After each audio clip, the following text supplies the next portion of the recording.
கொதிக்க விட்டு அது உடஞ்சி போயிடும், துண்டு துண்டா நிக்காதுங்கிறதுக்காக அவசரமா இறக்க பார்ப்பாங்க. அதெல்லாம் தவறு.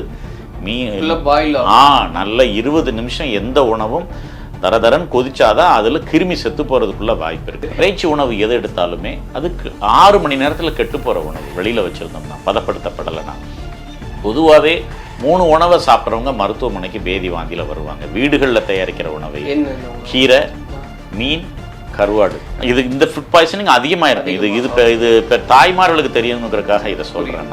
நான் என்ன, கீரை வயலில் போட்டு எடுத்துகிட்டு வருவாங்க, மரத்துலேருந்து பறிக்கி, இப்போ முருங்கைக்கீரையோ அல்லது நிலத்திலேருந்து பிடுங்கி வயலில் போட்டுருந்து அதை கொண்டு வருவாங்க. ஸோ இலைகளுக்கு நடுவில் பூச்சி இருக்கலாம், இலைகளுக்கு நடுவில் ஏற்கனவே அதில் ஒரு கிருமி இருக்கலாம், ஃபங்கஸ் இருக்கலாம். அதை மரத்தில் கீழே போட்டு கொண்டு வந்து லாரியில் வச்சு மார்க்கெட்டில் கீழே அவங்கள மிதித்து நடக்கிறதுக்கெலாம் வாய்ப்பு இருக்குதுல்ல. இத்தனையும் தாண்டி நம்ம கொண்டு வரும்போது இலைகளுக்கு நடுவில் கூட கிருமி உட்காந்துட்டு இருக்கலாம். 2 இலைகளுக்கு நடுவில் முருங்கைக்கீரையெல்லாம் ரொம்ப ஒட்டி போயிருக்கிறது, அகத்திக்கீரைலாம் ரொம்ப ஒட்டி போயிருக்கிற விஷயங்கள்.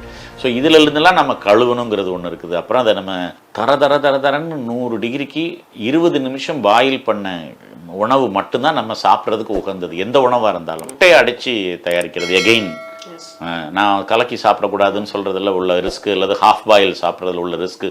நீங்கள் கேட்ட மாதிரி அரைகுறையாக வேக வச்சு சாப்பிடக்கூடாது அப்படின்னா அதிலெல்லாம் கிருமிகள் இருப்பதற்கான வாய்ப்பு அதிகம். இந்த மயோனஸும் வெளியில் வச்சுருந்தாங்கன்னா அது ஃப்ரீசரில் வச்சு ஃப்ரிட்ஜில் வச்சு தயாரித்து ஃப்ரிட்ஜில் வச்சாலும் சர்வ் பண்ணுற மாதிரி ஒரு சில்லுன்னு இருக்க வேண்டிய ஒரு உணவு அதை வெளியில் வச்சுருந்தாங்கன்னா அது கெட்டு போயிருந்ததுன்னா இது 2லையுமே நமக்கு ஃபுட் பாய்சனிங்கான வாய்ப்பு ரொம்ப அதிகம்.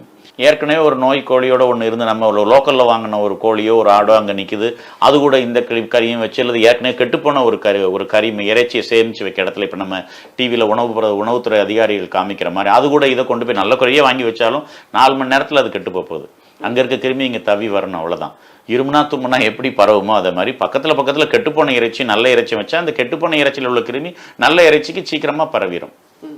இது ஒரு கட்டம். அரைவேக்கடை சாப்பிட்றதே தப்பு, யாருமே ஒத்துக்க மாட்டோம். முட்டையவே கலக்கியாக சாப்பிடாதுன்னு சொல்கிறேன் நான். ஏன்னா அதில் சால்மனலோஸ், ஷிகல்லோஸ்னு கிருமிகள் அதில் இருக்கும்.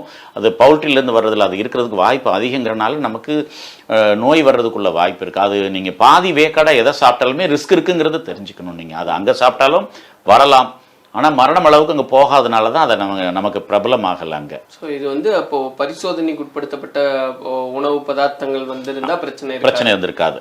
இதே மாதிரி தான் நம்ம இப்போ இந்த உணவில் ஃபுட் பாய்சனிங் வர்ற, அது கல்யாண வீடாக இருக்கலாம், இல்லைன்னா அது ஒரு உணவு நம்ம வாங்கி சாப்பிட்ற, விலை கொடுத்து வாங்கி சாப்பிட்ற உணவகங்களாக இருக்கலாம்.